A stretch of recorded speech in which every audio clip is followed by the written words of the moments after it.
Actor Hrithik Roshan ने social media पर पहली बार अपनी गर्लफ्रेंड सबा आजाद के साथ फोटो शेयर की। ये तस्वीर तब की है जब वो दोनों लंदन में छुट्टियां मनाने गए थे और उसी दौरान ऋतिक ने ये सेल्फी ली थी, जिसे उन्होंने अब सोशल मीडिया ऐप इंस्टाग्राम पर शेयर किया। इस फोटो में ऋतिक खड़े नजर आए जबकि सबा आजाद उनके पीछे एक बेंच पर बैठी दिखी।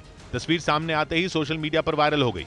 इस बीच भारतीय नौसेना ने ब्राजील और दक्षिण अफ्रीका के साथ मिलकर समंदर में खतरों से निपटने का अभ्यास किया। इस सैन्य अभ्यास को 10 से 12 अक्टूबर के बीच दक्षिण अफ्रीका के पोर्ट एलिजाबेथ पर आयोजित किया गया था, जिसमें भारतीय नौसेना के जवान ब्राजील और दक्षिण अफ्रीका के जवानों के साथ मिलकर दुश्मन पर वार करते दिखे। इस मिलिट्री ड्रिल का एक वीडियो भी सामने आया जिसमें तीनों देशों के मरीन कमांडो एक स्पीड बोट में तेजी से समंदर में मौजूद एक जंगी जहाज की तरफ बढ़ते दिखे। थोड़ी ही देर में वो कमांडो उस जहाज पर पहुंच गए और फिर उन्होंने वहां मौजूद संदिग्ध लोगों को हिरासत में ले लिया। इस ऑपरेशन के दौरान भारतीय नौसेना का हेलीकॉप्टर चेतक उस युद्धपोत की निगरानी करता रहा। वीडियो के एक दूसरे हिस्से में मरीन कमांडो घायलों को हेलीकॉप्टर से रेस्क्यू करते भी नजर आए।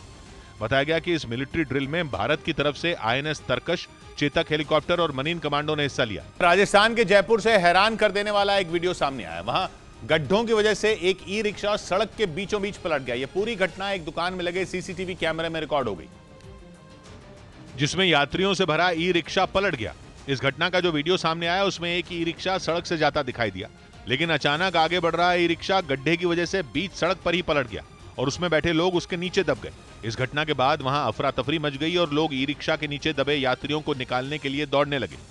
उन लोगों ने पहले सभी को सुरक्षित निकाला और फिर ई रिक्शा को सीधा किया। इस हादसे में एक बच्चे समेत कई लोग घायल हो गए, जिन्हें वहां मौजूद लोगों ने फौरन अस्पताल में भर्ती कराया। इसमें हम कई बार प्रशासन को सचेत कर चुके हैं। वहां के लोगों ने आरोप लगाया कि कई बार शिकायत करने के बावजूद उनके इलाके की सड़क की मरम्मत नहीं की गई, जिसकी वजह से वहां पहले भी इस तरह के हादसे हो चुके हैं। मुंबई के पास ठाणे से हैरान करने वाला एक वीडियो सामने आया। वहां एक लड़की छेड़खानी करने वाले एक ऑटो रिक्शा वाले से भिड़ गई और उसका कॉलर पकड़ के उसे ऑटो से बाहर खींचती नजर आई। वहां लगे CCTV कैमरे के वीडियो में दिखा कि लड़की ने ऑटो वाले से कुछ पूछने की कोशिश की, जिस पर वो उससे छेड़खानी कर ऑटो से भागने लगा, लेकिन लड़की ने उसे इतनी ताकत से पकड़ा कि वो हैरत में पड़ गया।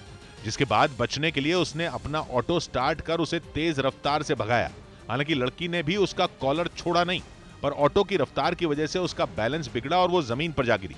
जिसके बाद वहां मौजूद लोगों ने उसे सहारा दिया और उसे पुलिस स्टेशन पहुंचाया, जहां पुलिस ने CCTV वीडियो के आधार पर ऑटो वाले के खिलाफ केस दर्ज कर जांच शुरू कर दी। रूस की ओर से यूक्रेन के शहरों पर मिसाइलों की बरसात लगातार जारी है। इस बार उसने लवीव शहर को निशाना बनाते हुए मिसाइलें दागी, जिसका एक वीडियो भी रूस की ओर से जारी किया गया।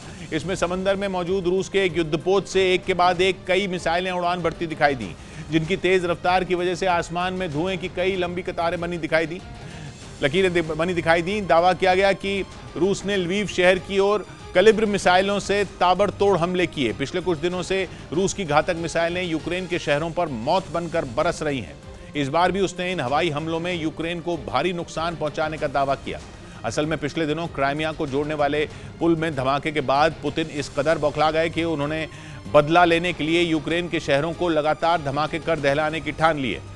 पुतिन क्राइमिया को अपना इलाका मानते हैं और पहले ही साफ कर चुके हैं कि उनके इलाकों की ओर आंख उठाने वालों को वो बख्शेंगे नहीं। उनके इसी गुस्से ने यूक्रेन की जंग को और भयानक बना दिया।